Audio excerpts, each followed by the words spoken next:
नमः श्रीज्योतिराजाय विवेकानन्दशूरये सच्चित्सुखस्वरूपाय स्वामिने तापहारिणे।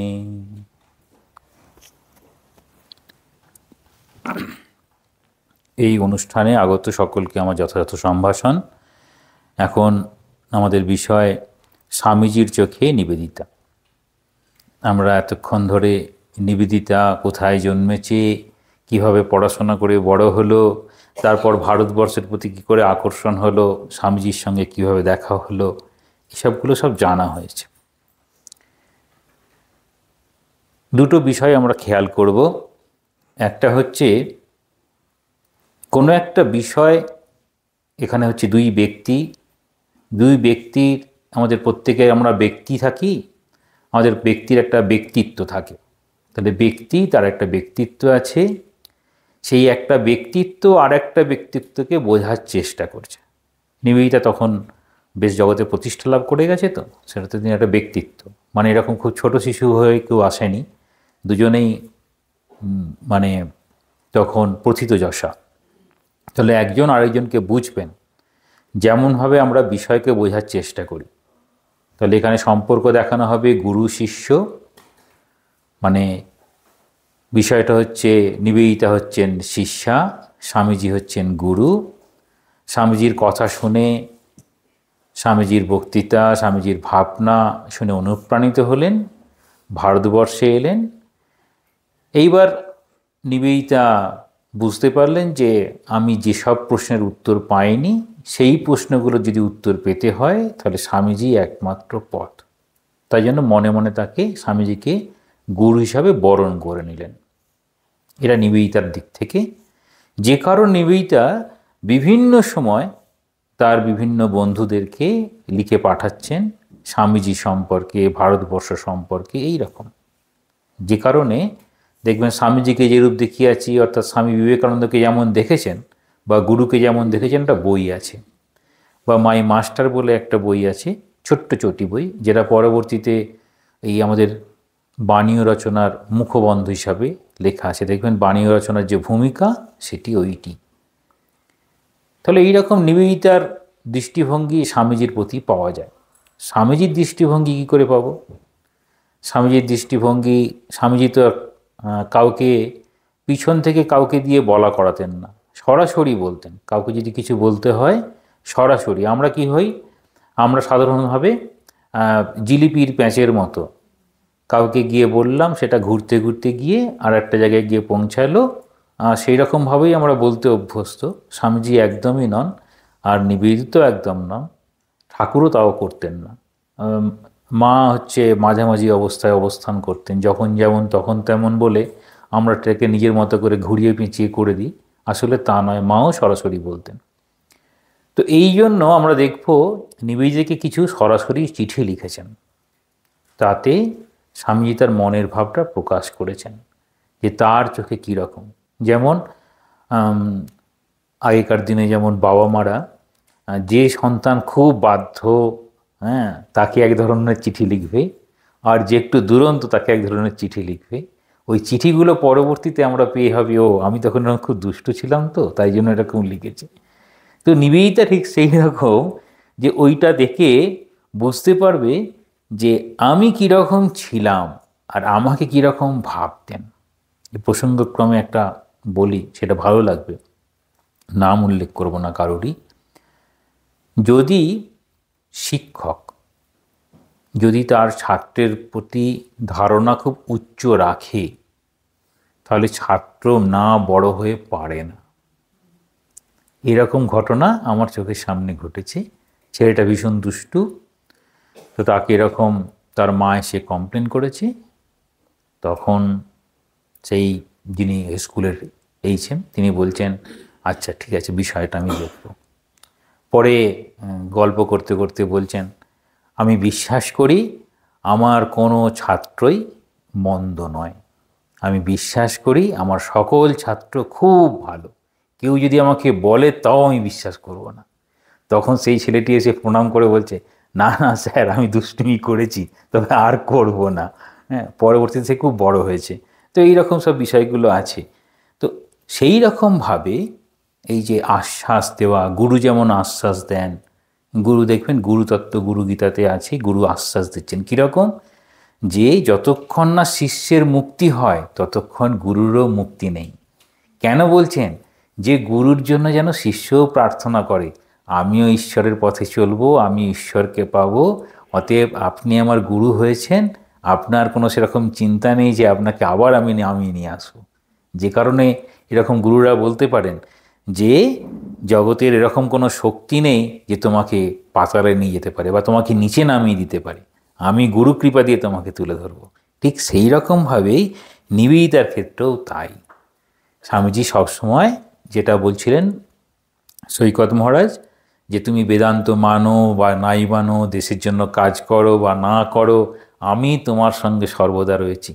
আচ্ছা, গুরু যদি বলে আমি তোমার সঙ্গে সর্বদা রয়েছি, তাহলে কি গুরুর আদেশ অমান্য করা সম্ভব হবে?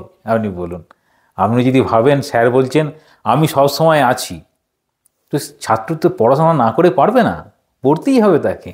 ঠিক একই রকমভাবে নিবেদিতা তাই করতে বাধ্য হয়েছেন।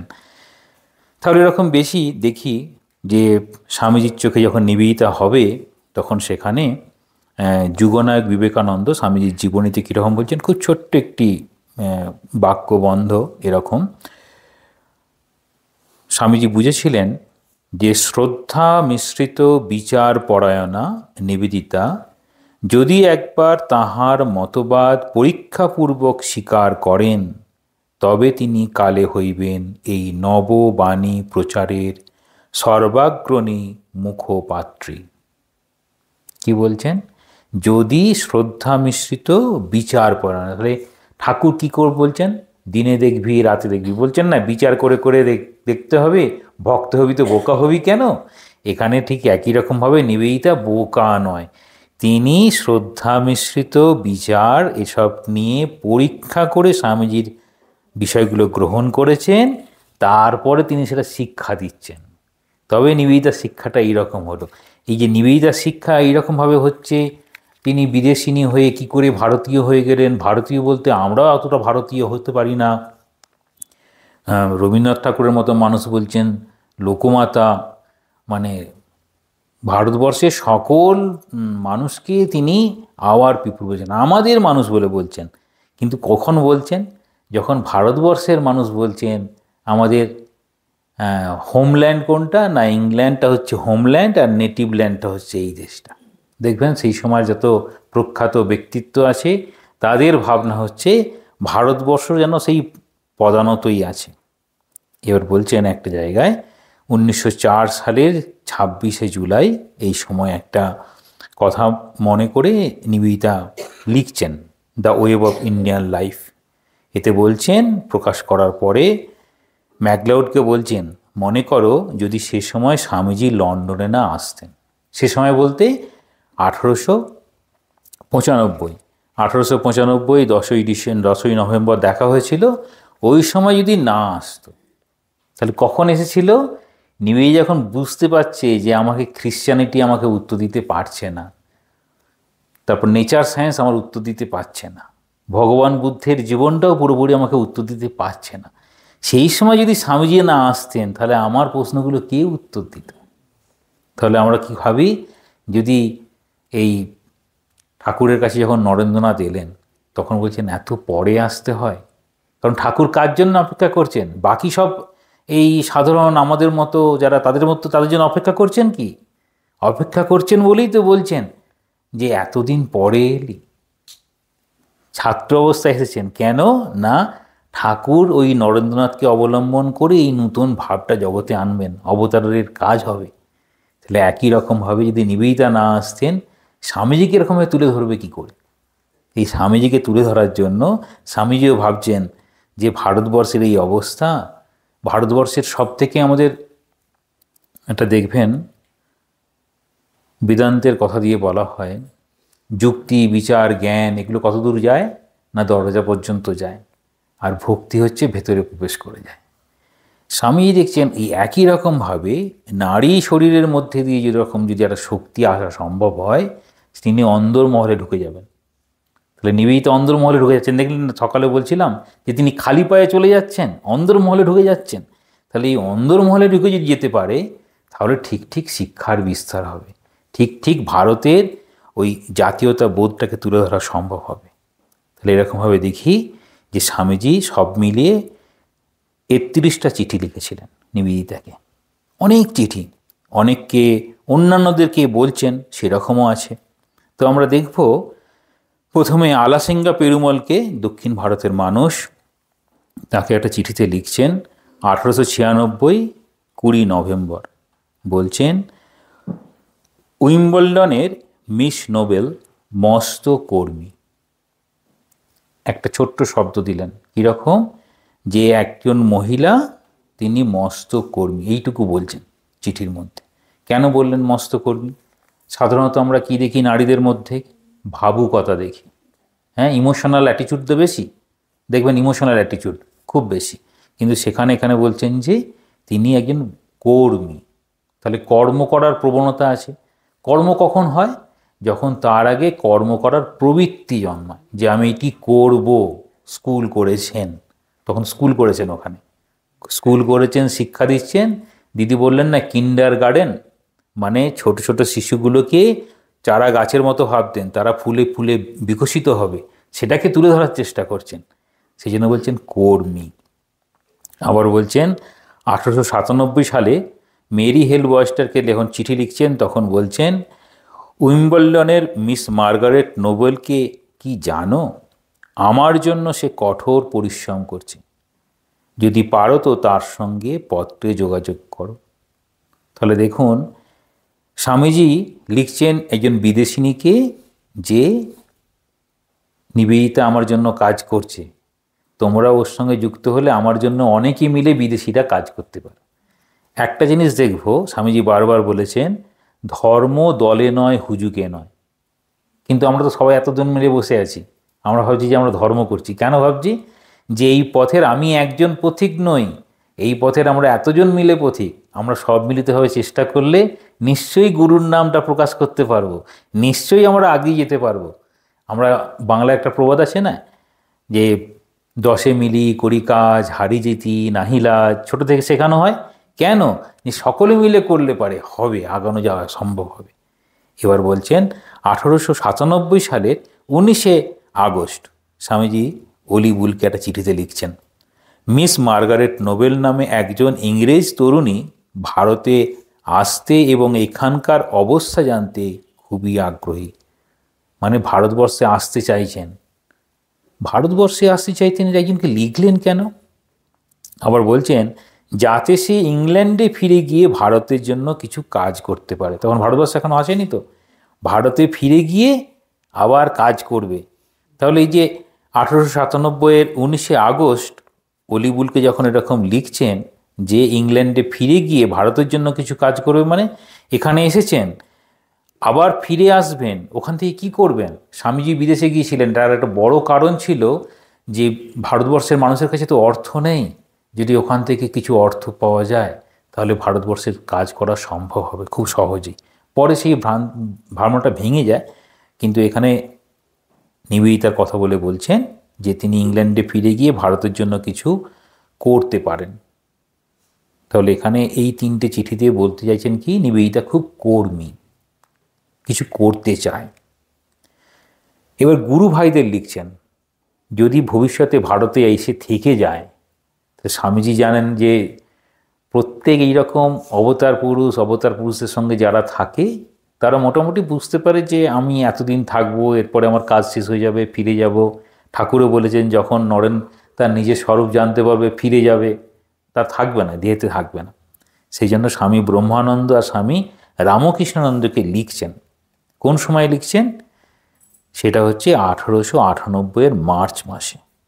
রামকৃষ্ণানন্দজিকেও লিখেন, মিস নোবেলের মতো মেয়ে সত্যি দুর্লভ। তাহলে একটা উপমা দিচ্ছেন, দুর্লভ।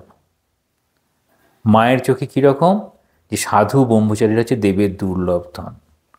সেখানে একজন নারী সম্পর্কে স্বামীজি বলছেন সত্যিই দুর্লভ। আমার বিশ্বাস এবার তার একটা কোয়ালিটি বলছেন, আমার বিশ্বাস বাগ্মিতায় সে শীঘ্রই মিসেস ব্যাসানকে ছাড়াইয়া যাইবে। তাহলে তার বাগ্মিতার যে শক্তি সেটা উল্লেখ করে দিন। কেন উল্লেখ করলেন? আমরা দেখি সেই সময় ঠাকুরের সময়টি যখন কোনো পণ্ডিত মানে বিদ্বান পণ্ডিত এরকম মানুষ আসতো, ঠাকুর কি করতেন? প্রত্যেকের সঙ্গে নরেন্দ্রনাথের তর্কযুদ্ধ লাগিয়ে দিতেন যে নরেন্দ্র কথা বল, কিন্তু বাকিদের সঙ্গে কি করতেন না। তাহলে সেটি বলছেন যদি আসে, যদি এই ভাবনা যদি নিয়ে চলে, তাহলে সে এইরকমভাবে বাগ্মিতা দিয়ে সকলকে মোহিত করে দেবে। তখন এই ঠাকুরের ভাব প্রচারে কত সহজ হবে। এবার স্বামীজির চিঠি সরাসরি কয়েকটি অংশ আমরা দেখব। তাহলে এইরকমভাবে বোঝাতে চাইছেন বিভিন্ন মানুষকে, স্বামীজির যারা আছে অ্যাডমায়ার তাদেরকে জানাচ্ছেন নিবেদিতার স্বরূপ সম্পর্কে। এবার বলছেন 1895 4 অক্টোবর নিবেদিতার যদিও সঙ্গে সাক্ষাৎ হয়েছিল 1895 10ই নভেম্বর। এটা একটা আমাদের মধ্যে প্রশ্ন আসতে পারে যে 4 অক্টোবর কি করে স্বামীজি চিঠি লিখলেন।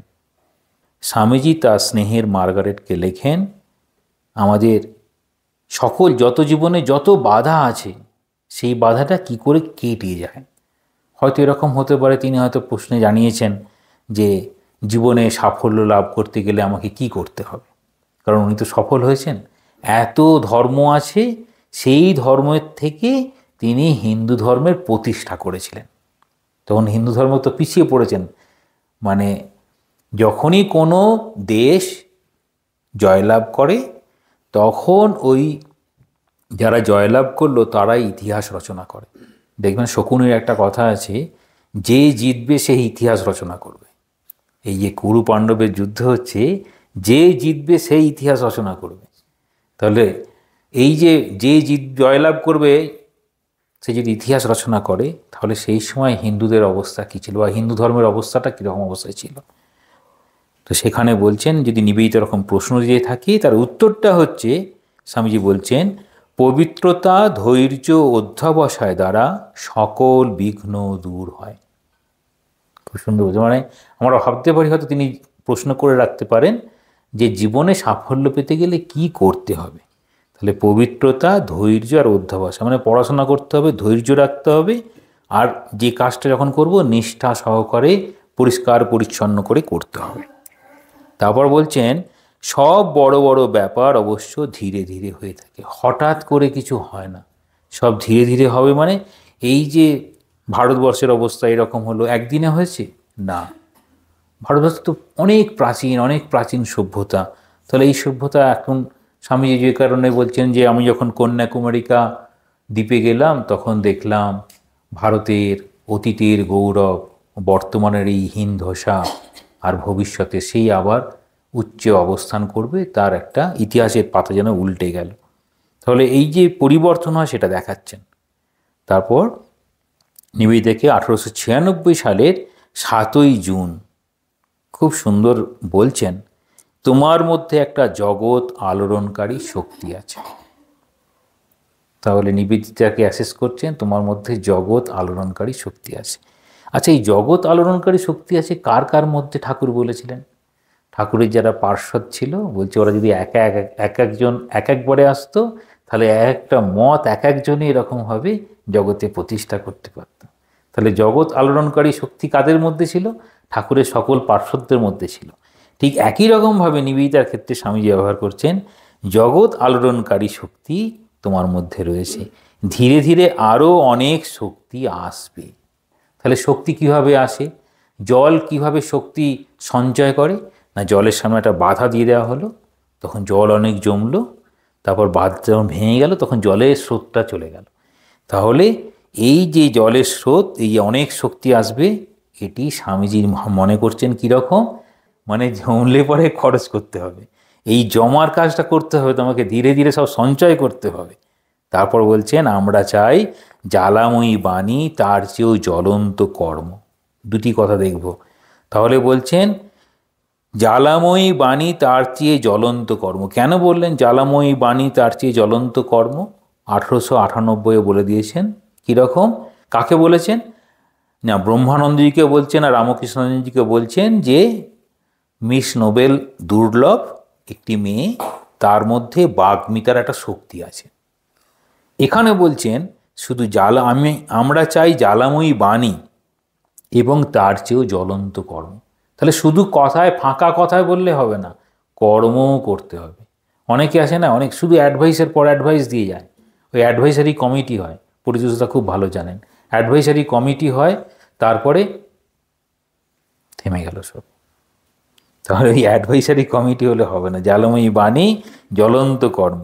তারপর বলছেন হে মহাপ্রাণ। এই যে মহাপ্রাণ, এই মহাপ্রাণের কথা সীমা সারদা দেবী বলেছেন। তার মৃত্যুর পরে যে হয় সুপ্রাণী, তার জন্য কাঁদে মহাপ্রাণী। এখানে বলছেন হে মহাপ্রাণ, ওঠো জাগো, জগৎ দুঃখে পুড়ে খাক হয়ে যাচ্ছে। তাহলে জগতের দুঃখটা কি? এখানে একটা অদ্ভুত ব্যাপার, এই জগতের দুঃখটা কি? জগতের দুঃখ হচ্ছে, এই স্বামীজি নিবেদিতাকে বলেছেন, জগৎ এখন কি চায়? একটা জ্বলন্ত একটা চরিত্র চায়। সব ধর্ম বলছে, কিন্তু ধর্মের ঠিক ঠিক বিকাশ নেই। ধর্মের মধ্যে ভালোবাসাটাই হারিয়ে গেছে। ভালোবাসে ভগবানকে ডাকবে না ভয়ে ডাকবে? তুমি যদি এইরকম করে পূজা না করো তাহলে তোমার এই হয়ে যাবে। আমরা দেখি ধর্মের কি বিভিন্ন ভয়। আচ্ছা, মায়ের পূজা করছি, তাতে যদি আমার একটু ভুল হয়েই থাকে, তার জন্য কি মা আমাকে অভিশাপ দেবেন? এটি কি হতে পারে? তাহলে এটি হতে পারে না। তাহলে সত্যিকারের ধর্ম, দেবতা আমাদের সবসময় কৃপা করার জন্যই বসে আছেন। ঠাকুর যেটা বলছেন, আমরা পাল তুললে পারেই সেই হাওয়া বইবে। তাহলে এই রকম, তাহলে জগৎ পুড়ে খাক হয়ে যাচ্ছে, তোমার কি নিদ্রা সাজে? বলছেন এসো আমরা ডাকতে থাকি যতক্ষণ না নিদ্রিত দেবতা জাগ্রত হন। তাহলে নিদ্রিত দেবতা কে? তাহলে নিদ্রিত দেবতা জাগ্রত হন। এখানে বলছেন নিদ্রিত, আমরা কি দেখি না, এই দুর্গাপূজার সময় দেবী যেন ঘুমিয়ে আছেন, বোধন হচ্ছে, জাগ্রত হলো। তাহলে নিদ্রিত দেবতা কি? এই দেশমাতৃকা, দেশমাতৃ যত আমরা মানুষ আছি, আমরা ঘুমিয়ে আছি। কীরকম? পরণকরণ, পরমুখাপেক্ষা, দাস সুলভ দুর্বলতা ওর মধ্যে নিমজ্জিত। সেটাই হচ্ছে আমাদের অবস্থা। যতক্ষণ না অন্তরের দেবতা বাইরে আহ্বান করেন, ওই দেবতা বাইরে আসবে, আহ্বান জানাবে, সেই। তাহলে এখানে আমরা কি কি দেখলাম? নিবেদিতার যদি নিবেদিতা নির্বাণ শুরু হয়, তাহলে তাকে কি কি করতে হবে? পবিত্রতা, ধৈর্য আর অধ্যাবসায় ধরে রাখতে হবে। তার সঙ্গে তার যে শক্তি রয়েছে, সেই শক্তিকে, আমাদের প্রত্যেকের মধ্যে শক্তি রয়েছে, শক্তির যদি বিকাশ না ঘটে, তাহলে শক্তির যদি বিকাশ না ঘটে, তাহলে কি তাকে দেখা যাবে? ধরুন একটা গাছ আছে, তার খুব সুন্দর ফুল হয়, কিন্তু সে কুড়ি অবস্থাতেই থেকে গেছে, বা কুড়ি অবস্থায় আমরা দেখলাম, ফোটা ফুলটা দেখলাম না। তাহলে গাছটা কি পুরোটা দেখলাম? পুরোটা দেখলাম না। আমরা দেখলাম এই রডোডেন্ড্রন গাছ আছে না, আমাদের এখানেও আছে, এই এখন মোটামুটি কুড়ি আসতে শুরু হয়ে যাবে, একদম সেই ফেব্রুয়ারি মাসে গিয়ে ফুটবে, কতদিন পরে। তাহলে এতদিন ধরে শক্তি সঞ্চয় করে, আর যখন ফোটে তখন অনেক দিন থাকে। তাহলে বলছে যেটা ধীরে ধীরে হবে তার স্থায়িত্ব বেশি। তাহলে ধীরে ধীরে হয় বলে স্থায়িত্ব বেশি। তাহলে এইরকমভাবে হলো। তাহলে নিবেদিতার নির্বাণ কীভাবে শুরু হচ্ছে না, তার মধ্যে এত কিছু শক্তি আছে, সেই শক্তিগুলো যদি বিকাশ হয়, তাহলে সেটি নিবেদিতার নির্মাণ হবে। সেই নির্মাণ যে শুরু হবে, সেই শুরুর কাজটা স্বামীজি করে দিলেন।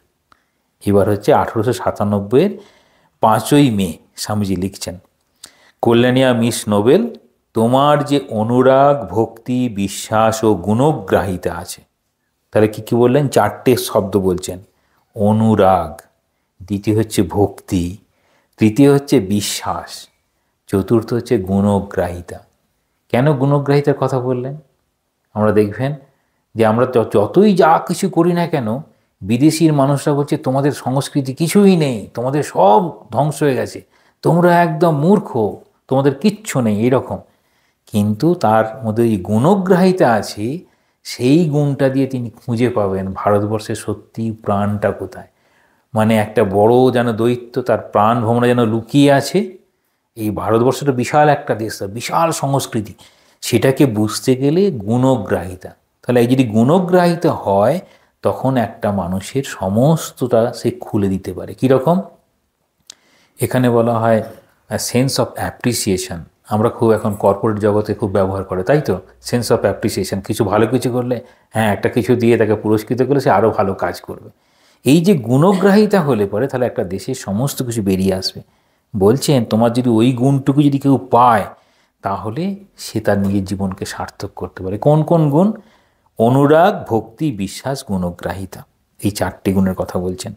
1897 সালের 20শে জুন তিনি এবার আলমোড়া থেকে নিবেদিতাকে লিখছেন, তোমাকে সরলভাবে জানাচ্ছি যে তোমার প্রত্যেকটা কথা আমার কাছে মূল্যবান। যখন কোনো শিক্ষক তার ছাত্রকে বলে তোমার সমস্ত প্রশ্ন খুব গুরুত্বপূর্ণ, হয়তো খুব সাধারণ প্রশ্ন, তখন শিষ্য কী মনে করবে বা ছাত্র কী মনে করবে? স্যার আমাকে খুব ভালোবাসেন, স্যারের সব পড়াগুলো আমি করে দেবো। দেখবেন প্রথমে স্যারকে ভালো লাগা চাই, তারপর স্যার যে বিষয়টা পড়ান সেই বিষয়টা আমরা পড়তে ভালোবাসি। দেখবেন ইতিহাসের স্যার একটা বই খুলে নিয়েছে, একটা ছড়ি রেখেছে, মুখস্থ করো, বলো, পড়তে ভালো লাগছে না। তারপর তিনি যখন গল্প করে করে বলবেন, এত সুন্দর গল্প করবেন, তখন খুব ভালো লাগবে। নিবেদিতার এরকম একটা কথা আছে, নিবেদিতা বলছেন এই ভূগোলটা কীরকম? ভূগোলটা খালি এই পৃথিবীর মানচিত্রের মতো দেখাবে, তার প্রাণটা লুকিয়ে আছে সেই ইতিহাসে। সেই প্রত্যেকটা দেশ কীভাবে তার গল্পের মধ্যে দিয়ে যেন তার প্রাণ ফিরে পাচ্ছে। তাহলে ও ইংল্যান্ড একটা দেশ হলো, ভারতবর্ষ একটা দেশ হলো, তাহলে ভারতবর্ষের প্রাচীন ঐতিহ্য এইরকম, বর্তমান এইরকম, যেন সেই দেশটা মানে ভূগোলের ম্যাপটা যেন জীবন্ত হয়ে গেল, সে যেন নিজেই গল্পের কথা বলতে থাকলো। আমরা যখন কাউকে যখন ইতিহাস পড়ানোর চেষ্টা করব, যদি এরকম দেশ আর সেই দেশের ইতিহাস, সেখানকার মানুষ, তার জীবনযাত্রা, সেখানকার রাজা, তার সংস্কৃতি সব যদি বলি, তখন তার দেশটা বুঝতে অসুবিধা না, এটাই ভারতবর্ষ। তাহলে ভারতবর্ষ বলতে শুধু ম্যাপ বোঝাবে না, ভারতবর্ষের সৃষ্টি, তার সংস্কৃতি সব কিছু নিয়ে। তাহলে এবার বলছেন তোমার প্রত্যেকটা চিঠি যা কিছু নেই খুব আমাকে আনন্দ দেয়। তাহলে শিক্ষক আনন্দ পাচ্ছেন তাকে যা চিঠি লিখেছে সব কিছুতে। আর বলছেন যখনই ইচ্ছা ও সুযোগ হবে তখনই তুমি নিঃসংকোচে লেখো। আমরা যদি ছাত্রকে বলি যখনই অসুবিধা হবে তখনই তুমি আমাকে জানাবে, আমি তোমার প্রশ্নের উত্তরের জন্য অপেক্ষা করছি, তখন ভাববে তাহলে আমি যত তাড়াতাড়ি বইটা শেষ করতে পারি। আর যদি বলে আরে যখন তখন প্রশ্ন করা, আমি পড়িয়ে নিই তারপর প্রশ্ন করব, দেখবে না কোনো ছাত্র আর কোনো প্রশ্ন করছে না। হ্যাঁ, আর যদি শিক্ষক যদি খুব ভালো হয় তো টিফিনের বা অফ পিরিয়ডের সময় টিচার সঙ্গে বসে থাকবে, ছাত্ররা গিয়ে পৌঁছে যাবে। কি স্যার আপনারও জীবনে তাই তো অভিজ্ঞতা? দেখবেন প্রত্যেক ভালো টিচারের জীবনে এই অভিজ্ঞতা। এবার বলছেন এই রকম যদি হয় গুরু, তাহলে সেখানে শিষ্যা নিজেকে আর সম্পূর্ণ না দিয়ে পারে না। এবার বলছেন 1897 4 জুলাই, তাহলে নিবেদিতা এখানে হচ্ছে 4 জুলাই স্বামীজি লিখছেন। নিবেদিতার একটা সমিতি ছিল, সেখানে তিনি খুব কাজ করছেন, বিদেশে সমিতি ছিল, খুব কাজ করতেন। তখন বলছেন সেই সমিতির সঙ্গে আমি খুব একমত, তোমরা মানুষের জন্য কাজ করছো, কিন্তু এই ইংরেজদের কীরকম হয়, তারা হচ্ছে সকলের প্রতি সহানুভূতি দেখায়, বা এই মানুষের জন্য কাজ করাটাই জন্য দেবতার জন্য কাজ করা, এই ভাবটা তার মধ্যে থাকে না। তো স্বামীজি বলছেন তবুও তো তোমরা মনের প্রাণের দিক থেকে খাঁটি, মানে তোমরা ঈশ্বর বোঝো না বোঝো, কিন্তু তোমরা তো মানুষের সেবা করছো, মানুষের ভালোর জন্য কিছু করছো। তাহলে তারপর বলছেন এই যে যখন নিবেদিতার এই যে অবস্থাটা, দিদি যেমন বললেন না যে সাদা শাড়ি পরে এসেছে আর আঁচলেতে একটা চাবি দিয়েছে, সেই চাবিটা দিয়ে আঁচল রাখতে পারছে না, পড়ে যাচ্ছে, মাও হাসছেন, নিবেদিতাও হাসছে। বলছেন তার বাইরেটাও যেমন সাদা, ভেতরটাও তেমন সাদা। স্বামীজিও বলতেন তারা হচ্ছে ওই বরফের মতো যেন সাদা, মানে তারা ওই হাইড অ্যান্ড সিক, লুকোচুরির ব্যাপারটা নেই, যেটা হবে সোজা সোজা করতেন। সেই জন্য স্বামীজি বলছেন দিন দিন যত তোমাকে দেখছি তোমার আমি গুণগ্রাহী হয়ে পড়ছি, মানে তার ওই সব গুণগুলো দেখে, মানে ছাত্র বা ছাত্রীর গুণ দেখে তখন শিক্ষক একদম মোহিত হয়ে গেছেন। বলছেন তোমার দৃঢ় চরিত্র আর হচ্ছে তোমার হচ্ছে বলিষ্ঠ পদক্ষেপ, তুমি কোনো কিছুতেই পিছিয়ে যাও না। কীরকম না, খ্রিশ্চানিটির মধ্যে রয়েছেন, তারপরেও তিনি ভগবান বুদ্ধ পড়ছেন, তিনি বেদান্তে আসছেন, তারপরেও মাঝে মাঝে চার্চে যাচ্ছেন। এই নয় যে চার্চে নিয়ে যাচ্ছেন না, তা কিন্তু নয়, স্বামীজিও বারণ করছেন না। এইবার স্বামীজি লিখছেন 1897 3রা নভেম্বর, বিপদে আপদে আমি তোমার পাশে দাঁড়াবো, ভারতে আমি যদি এক টুকরো রুটি পাই নিশ্চয়ই যেন তুমি তার সবটুকু পাবে। তাহলে গুরু বলছেন, সন্ন্যাসী গুরু, ভিক্ষাই তাই অবলম্বন। যদি আমি রুটি পাই তো তুমি খেতে পাবে, না খেয়ে মরবে না। সোজা কথায় তুমি না খেয়ে মরবে না, আমি যদি খেতে পাই তুমিও খেতে পাবে। তার মানে এটা দিয়ে সাহস যোগাচ্ছেন। এই একই রকমভাবে স্বামীজিরও জীবনে দেখবেন, স্বামীজির প্রথম দিকে যারা সব শিষ্য ছিল, স্বামীজি হিমালয়ে গেছেন, স্বামীজি তার শিষ্যেরও জুতো হাতে করে বয়েছেন, এরকম জীবনের ঘটনা আছে, আপনারা পড়লে পরে পাবেন। মানে স্বামীজি যেটা বলছেন তাই করছেন। 1897 29 জুলাই স্বামীজি একটা চিঠিতে লিখছেন, তোমাকে আমি খোলাখুলি বলছি, এখন আমার দৃঢ় বিশ্বাস হয়েছে যে ভারতের কাজে তোমার একটা বিরাট ভবিষ্যৎ। তাহলে আমরা কি বলি এখন, তোমার যেরকম দেখছি তুমি যেভাবে পড়ছো, তুমি মেডিকেল সায়েন্স নিয়ে পড়তে পারো, তোমার বিরাট ভবিষ্যৎ আছে, তার অনেক কিছু আছে। তুমি ইঞ্জিনিয়ারিং নিয়ে পড়তে পারো, বিরাট ভবিষ্যৎ আছে। কারা বলছেন? ছাত্র নিজে নিজে বুঝতে পারছে, কিন্তু শিক্ষকও তাকে গাইড করছে। একই রকমভাবে স্বামীজি গাইড করছেন, ভারতবর্ষে একটা বিরাট ভবিষ্যৎ আছে।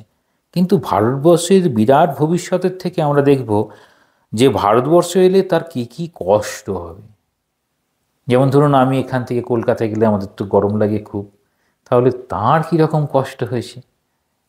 আচ্ছা, সেই কীরকম খাওয়া দাওয়া থাকা, কীরকম পোশাক, তার সমস্ত আত্মীয় পরিজন ছেড়ে চলে আসবেন, কত কষ্ট। তারপরেও বলছেন তোমার একটা বিরাট ভবিষ্যৎ আছে। দেখবেন এই ম্যাসলোর একটা খুব সুন্দর কথা আছে, সেখানে স্যাটিসফ্যাকশান, নন স্যাটিসফ্যাকশান, ডিসস্যাটিসফ্যাকশান, নন ডিসস্যাটিসফ্যাকশান, এই 4টে ভাগ আছে। এই যে সব থেকে আমরা কখন স্যাটিসফাই হই, যেখানে আমি নিজেকে উজাড় করে দিতে পারি। একটা গাছ নিজেকে সার্থক মনে করে কখন, সে যদি ফুল দেয় তার প্রত্যেকটা ডালে যেন ফুল হয়, তবে সেই গাছটা সার্থক। আমরা বলি আম খুব ভালো হয়েছে, সব কটা আম গাছে রয়েছে, যদি ঝরে পড়ে যায় ভালো বলবো? ভালো বলবো না। ঠিক সেই রকম বিরাট ভবিষ্যৎ রয়েছে।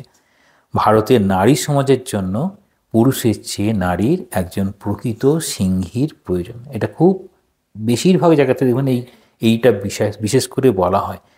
তাহলে তিনি চাইছেন, কেন এটা চাইছেন? এটার হচ্ছে খুব বড় প্রসঙ্গ, যখন কোনো মানুষ ধর্মান্তরিত হয় তখন তিনি নূতন ধর্মের যা যা ভালো দিকগুলো আছে সব ভালো দিকগুলো নেওয়ার চেষ্টা করেন। কারণ তার নিজের ধর্মের কোথায় ত্রুটি, কোথায় বিচ্যুতি তিনি সেটা জানেন। তখন নূতন ধর্মের ভালো দিকগুলো, সমস্ত ভালো দিকগুলো জানার চেষ্টা করবেন। সেই জন্য বলছেন, যখনই এই ভারতবর্ষের ঠিক ঠিক ধর্ম, কিন্তু যখন আমরা বলছি হিন্দু ধর্ম, কিন্তু হচ্ছে বেদান্তের ধর্ম, প্রত্যেক মানুষের মধ্যে ঈশ্বর আছে। এই প্রত্যেক মানুষের মধ্যে ঈশ্বর আছে, প্রত্যেক মানুষ স্বয়ং সেই আত্মাস্বরূপ। এই যে বিশাল যে ধারণা, সেখান থেকে আমরা কি চলে এলাম? আমরা চললাম সেই ব্রাহ্মণ, ক্ষত্রিয়, বৈশ্য, শূদ্র, বিভিন্নভাবে নারী পুরুষ একদম বিভেদে একদম চচ্চড়ি পাকিয়ে দিলাম। যেখানে বলছেন আত্মায় নারী পুরুষ ভেদ নেই, হ্যাঁ, পুরুষের মধ্যেও যে আত্মা আছে, নারীর মধ্যেও সেই আত্মা আছে, সেই মুক্তির জন্য সকলেই চেষ্টা করে। তাহলে এখানে স্বামীজি চাইছেন ওই রকম একজন নারীকে নিয়ে আসতে। তাহলে সে কী করবেন? সেই রকম যদি নারী আসেন, ভারতবর্ষ এখনও সেই রকম মহীয়সী মহিলার জন্মদান করতে পারছে না, তাই অন্য জাতি থেকে তাকে ধার নিতে হবে। একটা জিনিস খেয়াল করব, এখানে নারীর কথা বলছেন, মায়ের কথা বলছেন না। মা পেয়ে গেছেন অলরেডি, হ্যাঁ, সীমা সারদাদেরকে পেয়ে গেছেন মা হিসাবে। নারীর কথা বলছেন, কারণ এই ছোটদেরকে বড় করতে হবে, তো সেই ভাবনা। তোমার শিক্ষা, ঐকান্তিকতা, পবিত্রতা, অসীম ভালোবাসা, দৃঢ়তা, সর্বোপরি তোমার ধমনীতে প্রবাহিত কেল্টিক রক্ত। এই একটা ছোট্ট একটা নদী থাকে, যেমন আমাদের বঙ্গোপসাগর আছে না, ঠিক সেরকম ওই কেল্টিক নদী, এই কেল্টিক হ্রদ বা কেল্টিক সাগর ছিল। সেই কেল্টিক সাগরের জন্য এই আয়ারল্যান্ডের পাশ দিয়ে গিয়েছে, সেই জন্য কেল্টিক রক্ত বলছেন। তুমি ঠিক সেই রূপ নারী যাকে আজ প্রয়োজন। তাহলে ভারতবর্ষের প্রয়োজন। তাহলে গুরু বলছেন, শিক্ষক বলছেন, দেখো ওই দেশে তোমার প্রয়োজন আছে, তুমি কি করবে? না, আমি তাহলে যাব। আচ্ছা, যে এরকম বলছেন সত্যিই সেই প্রয়োজন আছে, সেই প্রয়োজন স্বামীজি কী করে বুঝলেন? সত্যিই তার প্রয়োজন, সত্যিই সে এসে কাজ করবে। আমরা তো দেখি স্বামীজি যখন প্রথমবার যখন মানে বিদেশে গেলেন আমেরিকাতে, কত হাজার হাজার তার অনুরাগী ভক্ত। যখন দ্বিতীয়বার গেলেন তো বেশি জন ছিল না। দেখবেন জীবনীটা পড়বেন, দ্বিতীয়বার যখন গেলেন সেরকম ছিলেন না। সেই জন্য শিষ্য শরৎচন্দ্র চক্রবর্তীকে বলছেন, যখন আমি পাশ্চাত্যে ছিলাম তখন আমার মধ্যে একটা অদ্ভুত গুণের বিকাশ ঘটেছিল, আমি দেখতে পেয়েছি। সেই গুণটা কি না, লোকের চোখের ভেতর দেখে তার মনের ভেতরটা সব বুঝতে পারত মুহূর্তের মধ্যে।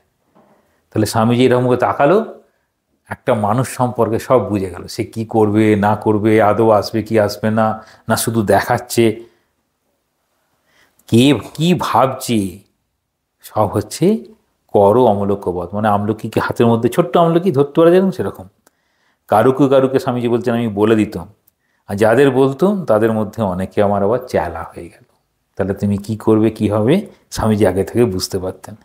এবার 1897 খ্রিস্টাব্দের 29শে জুলাই আলমোড়া থেকে স্বামীজি নিবেদিতাকে লিখছেন, কাজ শুরু করার পরে যদি তুমি ব্যর্থ হও কিংবা বিরাট শক্তি আসে, বিরাট বিরক্তি আসে, তবে আমার দিক থেকে আমরণ, আমি তোমার পাশে আছি। তোমার মানে তুমি সাকসেস ফেলিওর যাই হোক না কেন, আমরা ওই গীতাতে দেখতে পাই, যোগস্থ কুরুকর্মাণি সঙ্গম ত্যক্তা ধনঞ্জয় সিদ্ধ সিদ্ধ সমভূত্বা সমত্তম যোগ উচ্চতে। অর্থাৎ ঈশ্বরের দিকে মন রেখে যদি আমি কাজ করি, তাতে আমার ভালো হোক মন্দ হোক, ঠিক হলো ভুল হলো, সাকসেস ফেলিওর, কিন্তু সেটাকে আমরা যোগ বলবো। স্বামীজি সেই জন্য বলছেন, তুমি এই কাজ শুরু করো, তুমি ব্যর্থ হও বিরক্ত হও, কিন্তু আমি আছি, মানে সাপোর্ট হিসাবে। যেমন আমাদের ফেলিওর সাকসেস যাই হোক না কেন খালি মনটা থাকলে পারেই হবে, ঠিক একই রকমভাবে এই মনটা রাখতে হবে যে আমি তোমার সঙ্গে সঙ্গে রয়েছি। কীরকম বলছেন, যে মরদ কি বাত হাতি কে দাঁত, হাতির দুটো দাঁত আছে, একটা বাইরের দাঁত একটা ভেতরের দাঁত, বাইরের দাঁতটা তো ভেতরে ঢোকে না দেখানোর জন্য, ওইটা হচ্ছে দামি, মরদ কি বাত হাতি কা দাঁত, হাতির মতো তো দামি আর কি। সেই জন্য আর প্রতিশ্রুতি দিচ্ছেন যে আসতে পারো, আমরা সব কিছু তোমার দেখব। এই যে আমরা সব কিছু দেখব, সেই দেখাটা আমরা দেখি পুরোটাই তিনি চলছেন।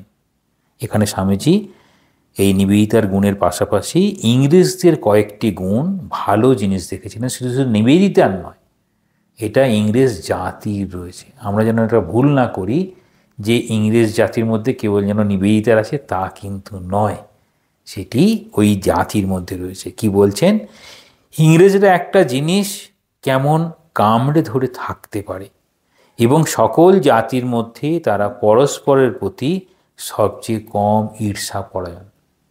এই ঈর্ষাপরায়ণ সবথেকে বেশি কাদের, আমাদের মধ্যে, বাঙালি জাতির মধ্যে সবথেকে বেশি ঈর্ষা রয়েছে। ঈর্ষা একদমই নাই, সেটি হচ্ছে ইংরেজদের মধ্যে। শুধু বাঙালি নয়, বলছেন যখনই কোনো দেশ পরাধীন থাকে, দাসসুলভ মনোবৃত্তি হচ্ছে প্রভুর কাছে ভালো হতে গেলে আর একটা দাসের সম্পর্কে নিন্দা করতে হবে, তাহলে সে নিজে বড় হয়ে যাবে। তাহলে এই জন্য ঈর্ষাপরায়ণ।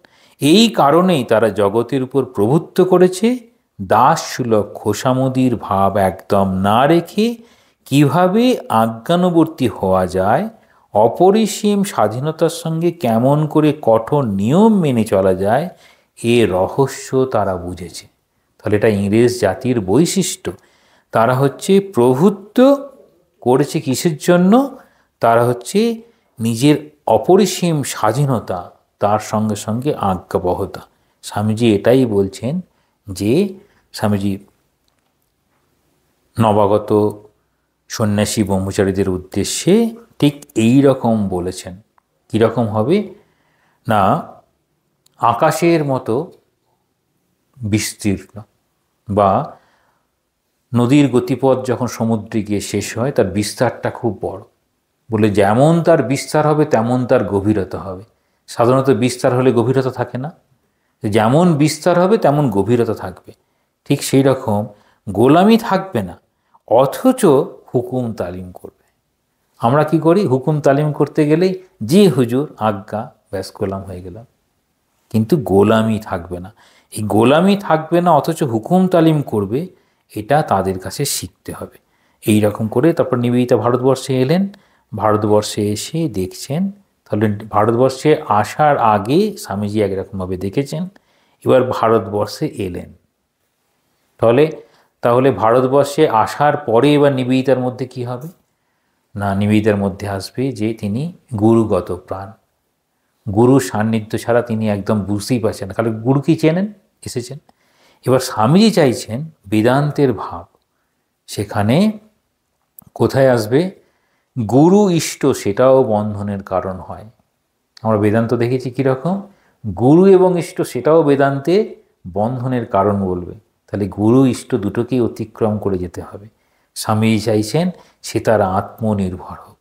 স্বামীজির সঙ্গে যখন গেছেন আলমোড়াতে, আলমোড়ার ঘটনা এরকম, নিবেদিতার সঙ্গে কথাও বলছেন না, নিবেদিতা তার ভাবে রয়েছে। একজন স্বামী ছিলেন, স্বামী মনে হচ্ছে পরানন্দ এরকম নামটা আছে, মনে করতে পারছি না। তো এইরকম তাকে দায়িত্ব দিয়েছিলেন, তিনি ধ্যান শেখাতেন। হ্যাঁ, স্বামী স্বরূপানন্দ। স্বামী স্বরূপানন্দ তাকে ধ্যান শেখাতেন। তারপর সেই সময় বলছেন ধ্যানের প্রথম একটা অবলম্বন চাই। তাহলে আমরা প্রথম যে সবিকল্প সমাধি বলি, একটা অবলম্বন নিয়ে, সেই অবলম্বন নিয়ে একটা সাধনা করতে হয়, সেটা হচ্ছে সবিকল্প সমাধি হয়। সবিকল্প সমাধি পরবর্তীতে নির্বিকল্প সমাধি হবে। যখন নির্বিকল্প সমাধি হবে তখন গুরু ইষ্টকে ছাড়িয়ে তিনি চলে যাবেন, মানে তার বন্ধনে থাকবেন না, একসঙ্গে থাকতেই পারেন। নিবেদিতার সেই অনুভব হয়েছিল। তখন বলছেন যে ঠাকুর একটা আশীর্বাদ করেছিলেন স্বামীজিকে, যে স্পর্শ মাত্রই মানুষের মধ্যে সেই জ্ঞান বিস্তার করতে পারে।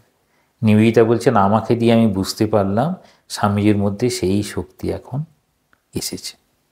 তাহলে এইরকমভাবে নিবেদিতার সঙ্গে স্বামীজি দেখি, স্বামীজি তাকে কোনো তার শিষ্যাকে কত দূর পর্যন্ত তিনি দেখেছেন। আমরা দেখি তিনি ব্রহ্মচর্য দিয়েছেন, আবার নৈষ্ঠিক ব্রহ্মচারিণী করলেন 1 বছর পরে। তাহলে প্রথম 1 বছর তিনি নৈষ্ঠিক ব্রহ্মচারী হলেন। যখন ব্রহ্মচারী হলেন সেটা তো অনেকেই বলেছেন, তখন নীলাম্বরবাবুর বাগানে ওরকম শিব পূজা হলো, ভগবান বুদ্ধকে অনুসরণ করতে বললেন। তারপর 1 বছর পরে আবার নৈষ্ঠিক ব্রহ্মচারিণী রূপে পালন করলেন। তারপর স্বামীজি, তুরীয়ানন্দ এরকম কয়েকজন মিলে বিদেশে গেলেন, আমেরিকায় রিজলি ম্যানরে।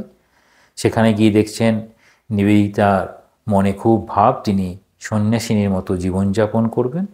সেখানে মিসেস অলিবুল ছিলেন। অলিবুলের কোমরে একটা গেরুয়া কাপড় জড়িয়ে দিলেন, আর নিবেদিতাকে একটা গেরুয়া কাপড় দিয়েছিলেন। দুজনের মাথাতেই হাত দিয়ে বললেন যে শক্তি ঠাকুর আমার কাছে দিয়েছে, আর কি একজন নারীর কাছ থেকে এসেছে, সেই শক্তি এখন এই 2 নারীকে দিলাম, তোমরা এটা নিয়ে যেমন পারো করো। এখন বড় প্রশ্ন আমাদের মধ্যেও আসতে পারে যে ঠাকুর তার শক্তি নরেন্দ্রনাথকে দিয়েছিলেন, মাকেও দিয়েছিলেন। তারপর নরেন্দ্রনাথ এরকম বিবেকানন্দ হলেন, রামকৃষ্ণ মিশন তৈরি করলেন, তাহলে তিনি নিবেদিতাকে আর এই অলিবুলকে ওই রকম গেরুয়া কাপড় দিয়ে শক্তি দিয়ে দিলেন, দিয়ে বললেন এই শক্তি নিয়ে তোমরা যেমন পারো করো। দেখি বেলুড় মঠ যখন হয় তখন প্রথম যে বড় মাপের আর্থিক সাহায্য সেটা কিন্তু এই অলিবুলের করা, আর নিজের জীবনটা এই ভারতবর্ষের জন্য পুরোটাই দিয়ে দেওয়া, নিঃশেষে নিজেকে সম্পূর্ণভাবে বিলীন করে দেওয়া, সেটি হচ্ছে নিবেদিতা। দুজনের জীবনে দেখা যায় যে স্বামীজির এরকম প্রভাব। তাহলে স্বামীজির দৃষ্টিতে যদি নিবেদিতা এক কথায় বলা হয়, স্বামীজি তার সমস্ত শক্তি দিয়ে নিবেদিতাকে নির্মাণ করেছেন ভারতবর্ষের কি হওয়ার জন্য, সেবিকা আবার মাতা, দুটো সব কিছু। তাহলে সব কিছু আমার মায়ের মধ্যে কি দেখি, মা এক সময় কন্যা ছিলেন, তারপর তিনি ভগিনী ছিলেন, তারপর তিনি মা হয়েছেন, জায়া হলেন, মা হলেন। তাহলে মায়ের জীবন যেরকমভাবে হবে, নিবেদিতার জীবনটা যেন সেই রকম সকলভাবে এই ভারতবর্ষের সব মানুষের কাছে তিনি এরকম প্রেরণার উৎস হয়ে দাঁড়াবেন, যে সত্যিকারের ভারতবর্ষকে জানার জন্য, সত্যিকারের বিবেকানন্দকে জানার জন্য। যেমনভাবে নেতাজি সুভাষচন্দ্র বোস বলছেন যে নিবেদিতার লেখা পড়ে তিনি বুঝতে পেরেছেন, স্বামীজিকে জানতে পেরেছেন, আর স্বামীজিকে জেনে তিনি ভারতবর্ষকে ভালোবেসেছেন। তাহলে আমরা যেন সেরকমভাবে এই নিবেদিতার জীবনটা বোঝার চেষ্টা করি।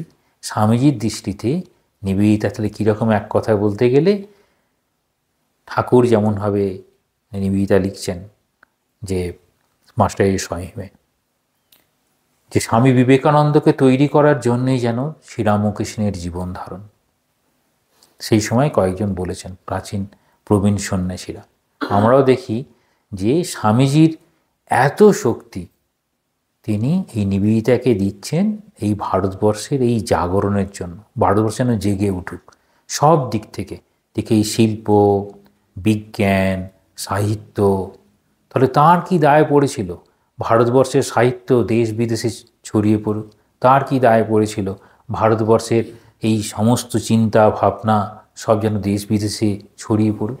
তিনি ভালোবাসতেন ভারতবর্ষকে, ভারতবর্ষের ভাবনা সেটি সকলের প্রাণে একটা এই আধ্যাত্মিক প্রেরণা যোগাবে, সেটি তিনি মনে প্রাণে চাইতেন।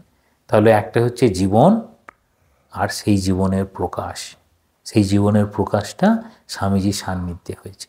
আমরা সবাই এই গুরু এবং শিষ্যা এই সম্পর্ক, যেমন ঠাকুরের সঙ্গে শ্রীরামকৃষ্ণের সঙ্গে যেমন বিবেকানন্দের সম্পর্কে দেখি তিনি কতভাবে নরেন্দ্রনাথকে তৈরি করছেন, একই রকমভাবে বিভিন্নভাবে নিবেদিতাকে সবাই নির্মাণ করেছেন। আজ অনেকটা সময় হয়ে গেল। ওম শান্তি শান্তি শান্তি। হরি ওম তৎসৎ। শ্রীরামকৃষ্ণার্পণমস্তু।